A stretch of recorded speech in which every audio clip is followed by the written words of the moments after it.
state, which some people will be here on YouTube, what you're going to do is you're going to put Neil Garfield into a search engine. Neil Garfield,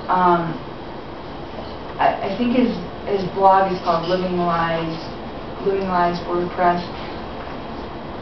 But just Google Neil Garfield in foreclosure, and this is probably one of the preeminently intelligent lawyers all around the country who's checking everything.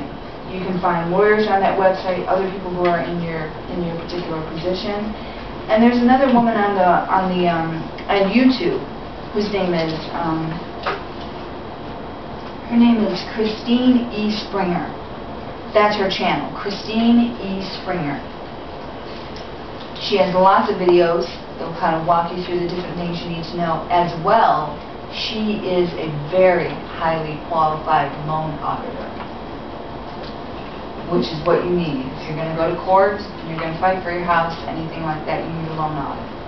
She's exceptionally qualified in that respect. You got a question? You mentioned that U.S. citizen is worth $633,000 to begin with. And in the United States, there are a lot of people who have migrated and become citizens. How does that affect the value? From my understanding, this birth certificate being turned into a bond commodity happened in nearly all Commonwealth territories. So this happened in England, Canada as well. And if you're not, you know what, in truth, I've asked different people that. I don't think the same thing can happen. You know, if you come in when you're 18 or 19 years old, I don't think the same thing can happen. But it would be true for any children. People would have it as well. Well, the question was more geared towards the finance part of it and the balance of money as it relates, because it seems that there's an issue with immigration, and maybe it's linked also to those dollars. Well, yeah, I mean, if there's one issue that is kind of intractable in Washington, they really don't want to touch either party, it's always immigration. It's always immigration. It's a very touchy, sensitive subject, no matter which angle you work it from. Now, if you realize that once you have birthed a commodity, I mean, you're all for people coming here and having children, you know, because that's a generation of money that's perpetuating. But yeah, most, you know, I used to have to go inside the Beltway for one of my first jobs out of college. I used to have to go to Washington every other weekend.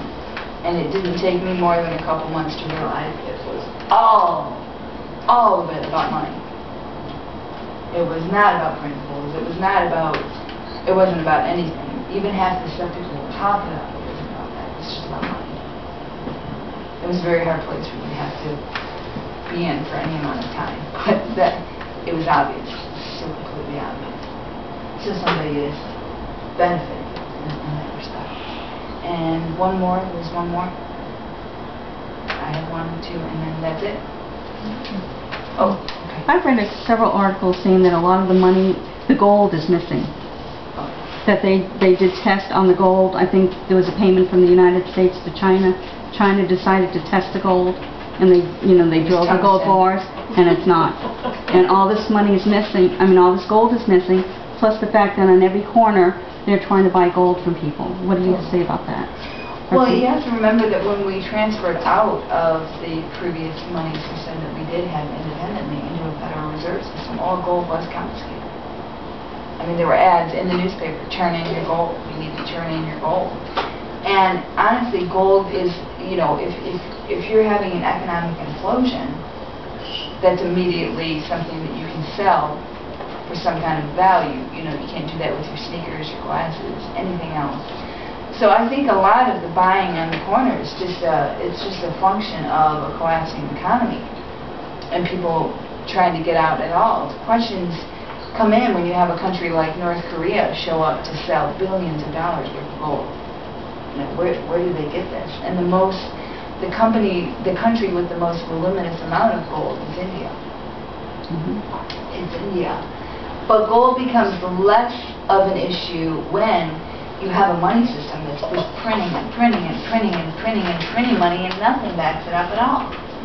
Then gold, of course, is going to be a crazed type of commodity because it's not being used for any maintenance of your financial system at all. So it's haywire.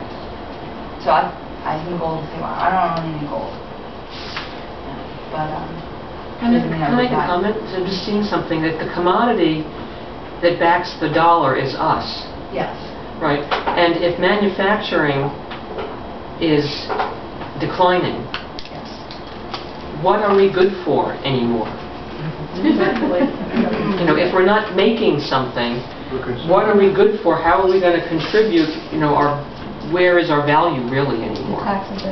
The taxes that we're paying. He has a good point here, and we're the #1 consuming nation in the entire world. To buy. That's We our are value, is to buy. excellent consumers on every level. Yeah.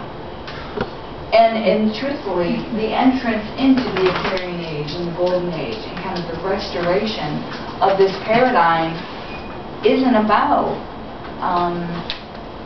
It's about being freed of these burdens to enough of an extent that you have an expression outside of whatever it is that you've got to do to make money constantly. You know, so it's an evolution of your own person, because you can't just be used as a commodity anymore. Anything else? And then but when I come back, I promise we're gonna move it up. Move the vibration up. Because I don't have any money to hand out to you, but I'm gonna let you know it's on its way, and then we're gonna move up because nobody really wants to be solely focused on money. Come back. Thank you.